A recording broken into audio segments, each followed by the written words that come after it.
नाज़रीन ख़बर है क़रमपुर में पाकिस्तान पीपुल्स पार्टी ज़िला क़शमूर कंदकोट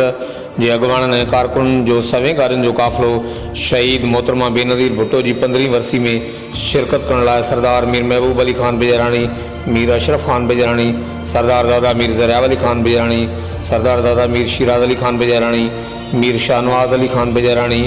विफाकी वज़ीर एहसान रहमान मज़ारी ऐं ॿिनि जी अॻुवाणी में क़रमपुर लाड़ो खां ॻड़ही खुदाबख़श रवानो थी वियो। काफ़िलो रवानो थियण दौरान जैलन पारां जैयी भुट्टो जैयी शहीद मोहतरमा बेनज़ीर भुट्टो जा ज़ोरदार नारा। हर वक़्तु आगाहण लाइ ॾिसंदा रहो जी वेब न्यूज़।